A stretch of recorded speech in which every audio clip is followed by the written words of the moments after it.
നമസ്കാരം. ന്യൂസ് 18 എല്ലാ പ്രിയപ്പെട്ട പ്രേക്ഷകർക്കും ഓണാശംസകൾ. ഇന്ന് തിരുവോണമാണ്, സമൃദ്ധമായ ഓണമാണ്, ഐശ്വര്യപൂർണമായ ഓണമാണ്. എല്ലാ പ്രേക്ഷകരും ഓണാഘോഷങ്ങളിലായിരിക്കും. അതിനുള്ള ആരംഭം എല്ലാ വീടുകളിലും കുറിച്ചിട്ടുണ്ടാകും. മറ്റു നാടുകളിൽ നിന്നൊക്കെ ഒരുപാട് ആളുകൾ നാട്ടിലേക്ക് എത്തി. ഓണം ഇന്ന് വീട്ടിൽ എല്ലാവരും ഒത്തുചേരുന്ന ഒരു ദിവസം കൂടിയാണ്. ഇപ്പൊ രാവിലെ ആയപ്പോഴത്തേക്ക് എല്ലാവരും പൂക്കളം ഒരുക്കുന്നതിന്റെ ഒരു വട്ടപ്പാട്ടിലായിരിക്കും അല്ലെ രഞ്ജിത്ത്? സ്വാഭാവികമായിട്ടും ആ ഒരു തിരക്കൊക്കെ കഴിഞ്ഞിട്ട് വേണം ഇനി. അതേസമയം തന്നെ അമ്മമാരുടെ അടുക്കളയിൽ ഇത്തരത്തിൽ സദ്യ ഉണ്ടാക്കുന്നതിന്റെ ഒരു തിരക്കിലായിരിക്കും. അപ്പൊ ആ തിരക്കിന്റെ ഒക്കെ ഇടയിലാണ് എല്ലാവരും TV ഓൺ ചെയ്ത് വെച്ചിട്ടുണ്ടാകുമെന്നാണ് നമ്മൾ പ്രതീക്ഷിക്കുന്നത്. എന്തായാലും ന്യൂസ് 18നോടൊപ്പം നിങ്ങൾ വാർത്തകളും വിശേഷങ്ങളും ഒക്കെ കണ്ട് നമുക്ക് ഈ ഒരു ഓണം അങ്ങ് അടിച്ചുപൊളിക്കാം. ഇടയ്ക്കിടയ്ക്ക് വാർത്ത കണ്ട് ഇടയ്ക്കിടയ്ക്ക് ഓണം ആഘോഷിച്ച് അങ്ങനെ ഇരിക്കാം. ഇപ്പൊ കള്ളവും ചതിയും ഇല്ലാത്ത സമൃദ്ധമായ ഓണം ഭൂതകാലത്തിന്റെ ഓർമ്മപ്പെടുത്തൽ കൂടിയാണിത്. ഉരുൾപൊട്ടി മുറിവേറ്റത് ഉണങ്ങും മുൻപാണ് ഇത്തവണത്തെ പൊന്നിൻ ചിങ്ങം. വേദനകൾ ഉള്ളിലൊതുക്കി അതിജീവനത്തിന്റെ പാതയിലുള്ള സഹോദരങ്ങളെ ചേർത്ത് പിടിക്കുന്നതാവട്ടെ നമ്മുടെ ഓണം എന്ന് നമുക്ക് കരുതാം. അതെ, എല്ലാവരും ഒന്നാണെന്ന സമഭാവനയുടെ ഓണമാണ്. എല്ലാ മലയാളികൾക്കും ന്യൂസ് 18 ഹൃദയം നിറഞ്ഞ ഓണാശംസകൾ.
നമുക്ക് ഇന്നത്തെ ഓണത്തിന്റെ മോർണിംഗ് വൈബ്സ് ഒരു പ്രത്യേകതയുണ്ട്.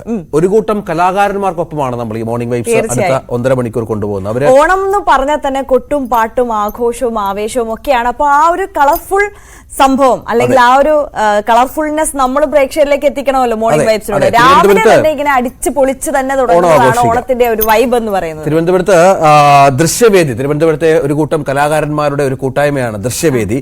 അവരുടെ അടുത്ത ഒരു 1.5 മണിക്കൂർ നമുക്കൊപ്പം ഉണ്ടാകും.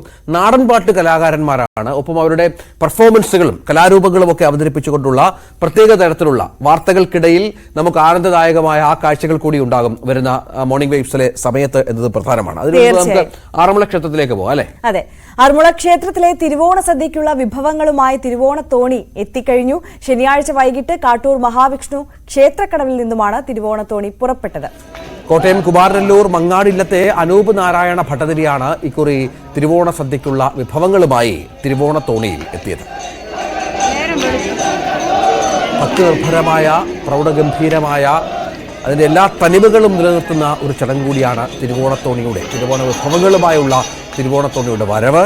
ആറന്മുളക്കാർക്ക് ഓണമെന്നാൽ തിരുവോണത്തോണി വരുന്നത് കാത്തിരിക്കുക എന്നുള്ളതാണ്. ലക്ഷക്കണക്കിന് ആയിരക്കണക്കിന് ഭക്തജനങ്ങൾ അവിടെ കൂടും, ഇത് കാണും. ഭക്തിനിർഭരമായ ചടങ്ങുകൾ. ആറന്മുള വള്ളസദ്യ എന്ന് പറയുന്നത് ലോകപ്രസിദ്ധമാണല്ലോ അല്ലെ? എത്രയോ മലയാളികൾ എല്ലാ വർഷവും കഴിക്കണമെന്ന് ആഗ്രഹിക്കുന്ന ഒരു സദ്യയാണ്. പക്ഷെ എല്ലാവർക്കും അതിനുള്ള ഒരു അവസരവും കിട്ടാറില്ല. രഞ്ജിത്ത്, ശശിനാരായണൻ ഏറ്റവും പുതിയ വിവരങ്ങൾ പങ്കുവെക്കും. ശശിനാരായണൻ, തിരുവോണത്തോണി എത്തി, എന്തൊക്കെയാണ് മറ്റ് വിശിഷ്ട ചടങ്ങുകൾ? രഞ്ജിത്ത്, പുനർച്ചയോട് കൂടിയാണ് തിരുവോണത്തോണിയിൽ ആറന്മുള ക്ഷേത്രത്തിലെ സദ്യക്കുള്ള അനുഭവങ്ങളുമായി തിരുവോണത്തോണി എത്തിയത്. കാട്ടൂരിൽ നിന്നും ശനിയാഴ്ച വൈകിട്ട് പുറപ്പെട്ട തിരുവോണത്തോണി മങ്ങാട്ട് ഭട്ടതിരി, മങ്ങാട്ടിലത്തെ അരു ഭട്ടതിരിയുടെ സാന്നിധ്യത്തിലാണ് ഈ തിരുവോണത്തോണി വിഭവങ്ങളുമായി ക്ഷേത്രക്കടവിൽ പുറത്തെത്തിയ ക്ഷേത്രക്കടവിൽ തിരുവോണത്തോണിയെ ആറന്മുളയിലെ വഞ്ചിപ്പാട്ടിന്റെയും അതുപോലെ തന്നെ ഭക്തിയുടെയും നിറവിൽ ഭക്തജനങ്ങൾ സ്വീകരിക്കുകയും വിഭവങ്ങൾ ക്ഷേത്രത്തിലേക്ക് കൊണ്ടുവരികയും ചെയ്തു. ഉച്ചയോടുകൂടി ഈ വിഭവങ്ങൾ പാകം ചെയ്ത് സദ്യ കുടിക്കും. അതിനുശേഷമായിരിക്കും സദ്യ ഉണ്ടതിന് ശേഷമായിരിക്കും മങ്ങാട്ട് ഭട്ടതിരി തിരികെ കരമാർഗം തിരിച്ചു പോകുക. എന്തായാലും വലിയ ഒരു ഭക്തിയുടെ, ഒരു വഞ്ചിപ്പാട്ടിന്റെയും ഒരു ആചാരത്തിന്റെയും സംസ്കാരത്തിന്റെയും ഒക്കെ ഭാഗമാണ് അങ്ങനെയുള്ള കാര്യം സംബന്ധിച്ച് പറഞ്ഞാൽ ഈ വള്ളസദ്യയും ഈ തിരുവോണത്തോണിയുടെ വരവും. അത് ഇന്ന് തിരുവോണ ദിവസമായതുകൊണ്ട് തന്നെ എല്ലാ ഭക്തജനങ്ങളും ഈ തിരുവോണത്തോണി സ്വീകരിക്കണമെത്തിയിരുന്നു. കാട്ടൂരിലെ വിവിധ കരകളിൽ നിന്ന് 18 കരകളിൽ നിന്ന് സ്വീകരിക്കുന്ന വിഭവങ്ങൾ ഇന്ന് ഈ സദ്യ ആറന്മുള ക്ഷേത്രത്തിൽ നടക്കുന്ന